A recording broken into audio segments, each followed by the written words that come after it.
Alright, hello everyone, my name is Shep, welcome back to the Butcher's Circus. Today we are going to be watching a match between myself and Zero, and he's going to be playing his own variant of the Heylow comp, while I'm going to be playing this team that I played a couple days ago. It's this kind of, I think I called it the basic bitch team. It's quite an interesting one. It has really good endgame potential, having this Crusader and the Flagellant, as well as the Jester to actually just help us reach that endgame and give us a lot of accuracy buffs until then. So we're gonna start off the match by going with a stun with this Crusader. So because we have the Writ of Execution and the Sacred Blade, we have pretty much an ensured chance of getting that stun on the enemy Crusader. So we just end up going for it. Then we both do Battle Ballad. It's gonna be, I'd say, more useful for me than for him, even though I do have a Jester with a lot of dodge, because all my characters like kind of need that accuracy. I mean, this Flagellant has Exsanguinate with a base accuracy of like 85, so we both do need that Battle Ballad, so kind of a good play by both of us to just go for that. Now he goes for a Mark of Death. I was a little bit surprised by this, because he knew he wouldn't be able to get the Death Blow this round, since he had already gone Battle Ballad, but he does it anyway. Then, instead of dropping the immediate Rejuvenating Vapors, I go for Rain of Sorrows first, because I knew that I was in no rush to drop the Rejuvenating Vapors. I could drop it before the Flagellant action or after the Flagellant action, so I just drop it after. Now we get that Rejuvenation, and the Flagellant gets another turn of that regen, in case, you know, if I had gone for the Antiquarian action first, I wouldn't have been able to get that. And now I have a lot of decisions to do. What I'm thinking is, obviously I'm not going to pick the Jester, because that's gonna, that's gonna remove my regen. I won't be able to use it for this round, because that's one of the biggest powers of regen. If the enemies drop me to Death's Door right now, I just click the Jester and he's back from Death's Door. What I was thinking of was, well, I could drop another Rejuvenating Vapors, which is gonna make it so if he does decide to go Harvest, he won't be able to counter my regen. I was also thinking, well, I won't use the Crusader because I would like him to heal potentially. A lot of things are going through my mind, and I would also like to keep the Antiquarian in action, so I decided to just go for a Rain of Sorrows. Fortunately, we did get that Rain of Sorrows, and the crit as well, so that was a lot of damage. Then the opponent just went for a stun on my Crusader. That is normal, pretty standard move. We do get to pretty much heal all that damage away. When we click that Crusader and get rid of the stun, now he goes for a Dig Stab on my own Jester, and I was very surprised by this move, because yes, it does put him in a position to finale, but it means that my Jester gets to just go back to being alive with 1 HP. Even with that Hemlock, he doesn't have enough DOT to simply just counter my regen, so I was quite happy about that. Now, you're going to be asking me, why don't I go forward so I can actually finale next round? Well, I'm not going to have a chance to. He already used Battle Ballad, he has the finisher on his Bounty Hunter. I don't have any more direct heals, he already removed my Crusader turn. So after he shoots, he's going to have pretty much a confirmed chance of getting a Death Blow. So I'd rather just do a Harvest, do more DOT pressure, than to just die anyway with a Dirk Stab. And of course my Crusader actually stays in a position he likes, which is position 2. Then after that, we actually get quite lucky to get a double crit with this Antiquarian. Keep in mind that she's using both the Tears of the Lost and the Materia Pestis, so she kind of has a tool for every chop. She's a really, really good damage dealer. A damage dealer as in like DOT damage.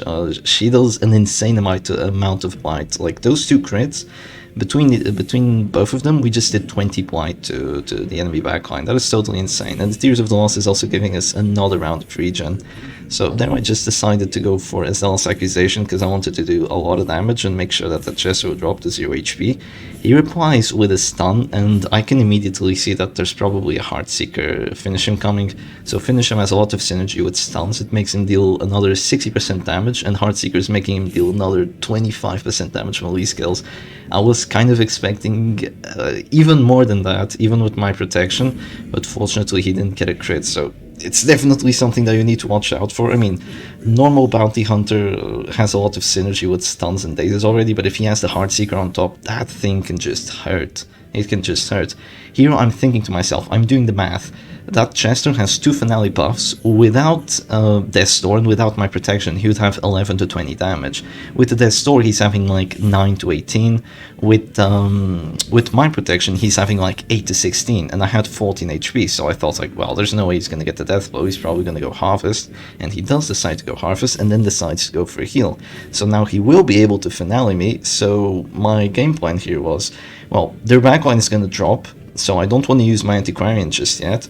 I want to use her to get a potential death blow, and doing another Rain of Stars here isn't going to help me because they already have enough DOT on them, so I just go for a punish. That's going to make it so this Chester is going to drop the Death Star, so if he tries to act with that Chester, he's going to drop the Death Star and potentially going to get a death blow, and he could have even gotten afflicted from that. So here I actually get kind of concerned because, oh shit, I may have messed up, because the enemy Crusader decides to go for a stun on my Flagellant, and the more wary of you might be noticing already, crap, Zero might just go for a finish him on your Flagellant and then drop a finale on him instead, because as we've just seen, finish him can do a lot of damage. Yeah, it can do a lot of damage. It can do, even at Death's Door, it can roll for a lot. It can really roll for a lot. So here I'm kind of concerned about him going for something like that. It would have been totally devastating if he did, and he does go for it. He rolls for 15, which isn't the greatest amount, but considering he was at Death's Door and I also have protection, I think that was probably like an average roll even. Now I just dropped that Festering Vapors. Regen isn't really going to help me here, I just need to start getting death blows and potentially even afflictions. So we do one Death Star check on that Bounty Hunter, he stays alive. Unfortunately we don't have the finisher, which you typically have on the Antiquarian, but since we want her to have more of a generalist approach, we did not bring it. So that's only going to be a 25% chance of getting the death blow, but the Jester passes. You can see me flicking the mouse all over the place.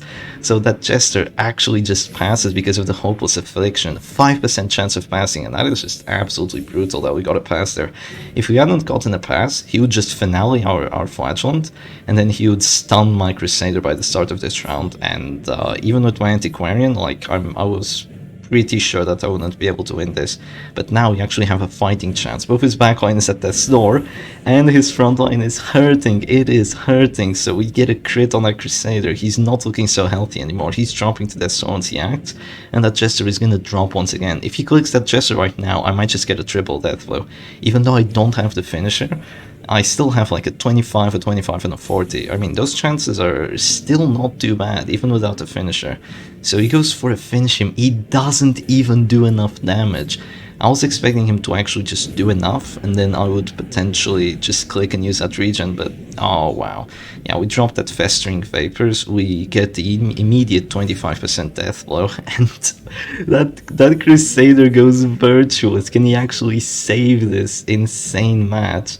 Can he actually do it? I'm so happy for myself that I still have that regen on the Flagellant. That regen is still there because I was careful, like round 1 or round 2. I was careful enough to use the Flagellant action first, so that's why we still have 1 tick of regen. That Tears of the Lost trinket is really valuable. So now he gets to go for a Dirk Snap. We crit heal this Crusader for 12 HP, and even with that Blight, I get to just regen. Yeah, you see me flicking the mouse all over the damn place, and the opponent just surrenders.